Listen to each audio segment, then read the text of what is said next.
Oh, the divine persuasiveness, the speech of everlasting tenderness, the voice that is God's heart, in music running over, informing all the barren wastes of night, transforming all its darkness into day.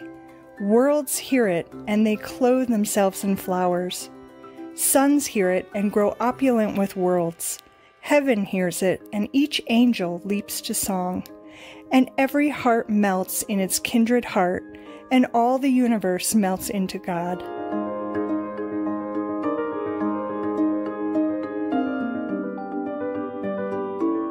Please continue watching to find out more.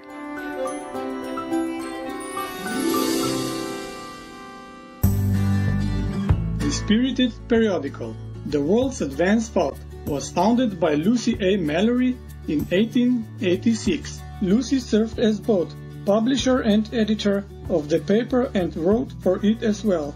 Through these uplifting periodicals, Lucy Mallory advocated vegetarianism, the loving-kindness way of living, the truth and the light, advanced spiritual ideas, spiritualism and also equal rights for women and national minorities, civil liberties and initiatives, and diverse humanistic ideas, including a single monetary system and a single language for all of humanity.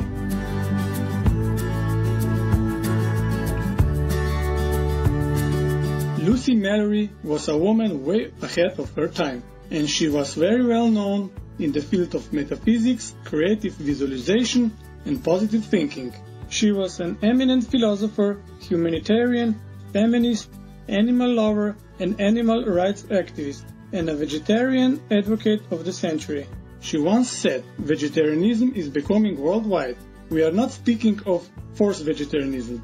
That doesn't count. We are speaking of vegetarians who have adopted the humane diet because of a sense of justice to animals."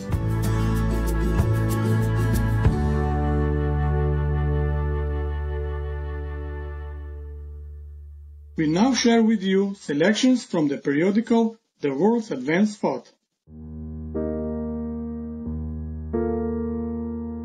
The Voice of God.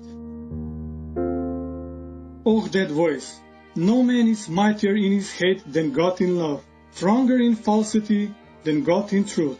Oh, the divine persuasiveness, the speech of everlasting tenderness, the voice that is God's heart in music running over, informing all the barren wastes of night, transforming all its darkness into day. Worlds hear it, and they clothe themselves in flowers. Suns hear it, and grow opulent with worlds.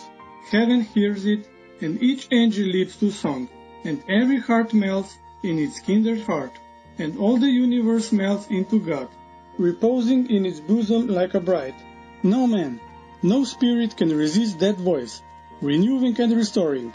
Yea, though evil had made its base all nature, and its spheres of discord like the pebbled beach around the ocean of immensity, still that harmony, that voice divine in mild persuasive speech, like rain upon the desert, would transform Hades into paradise, and every sphere make full of love, and all is harmony.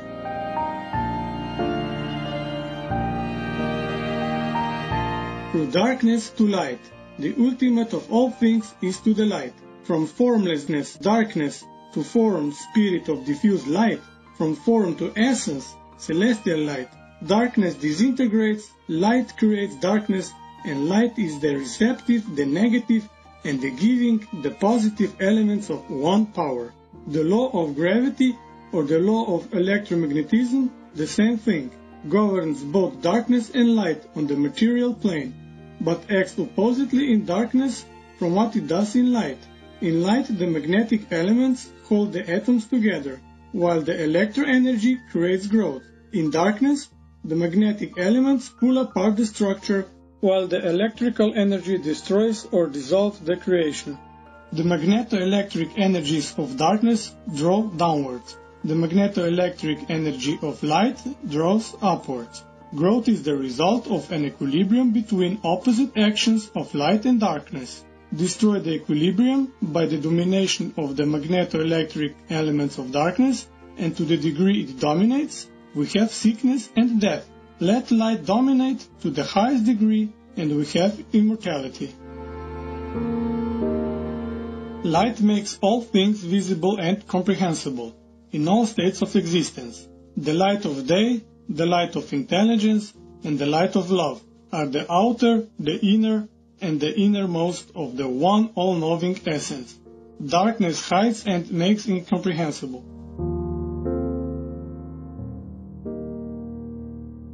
Celestial light possesses all consciousness. It is the universal language, light hearing, seeing, etc. Darkness is the infinite no-thing, out of which light creates all things. The infinite light forever redeems the infinite darkness by planting seeds of its own essence in it. All forms of matter are redeemed darkness, and everything is beautiful according to the degree of its redemption. Redemption is complete when the light germ has completely transformed the darkness into its own essence.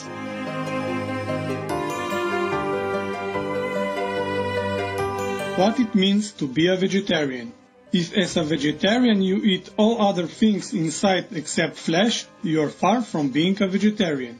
If you still wear furs and feathers with no qualms of conscience, you are not a vegetarian. If you do not extend the warm hand of fellowship to all mankind, thinking evil of none, showing charity to all, you are not a vegetarian. If you cannot deny yourself whatever your traditionally perverted appetite calls for, you are not a vegetarian. If you have not risen on the highest of inspired thinking and clean desire to benefit others, with no thoughts of selfish gain, you are not a vegetarian. Thousands imagine that because they have tabooed the eating of their little brothers, they are entitled to be termed vegetarians, while vegetarian comes from the old Latin root vegetus, meaning vigorous, healthful, vital. It means much more.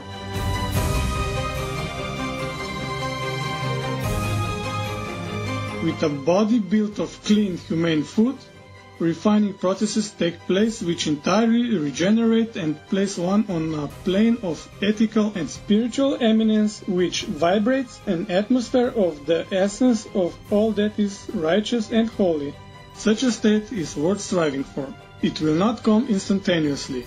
It will be years developing, showing all the while greater unfoldment, actuating toward a life which will be potent with good and practical deeds.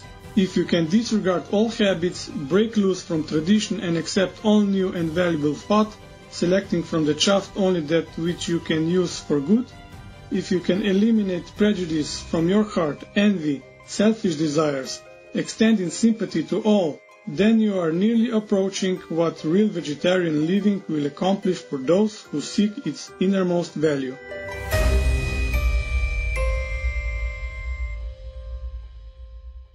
If you can look into the face of an outcast from society and see therein the human heart, misdirected, maltreated, driven by tragic condition onto the terrible depths to which the creature has fallen, see the gleaming forth that latent flame of purity and higher desire, that you are what real vegetarian living makes one.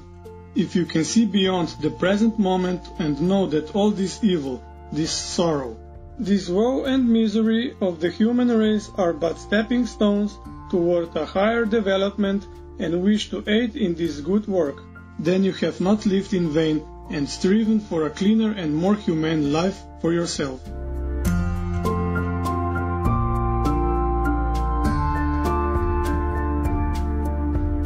Graceful viewers, thank you for your company for today's selections from the world's advanced thought, a periodical by Lucy A. Mallory, vegetarian, part 1 of 2 on words of wisdom.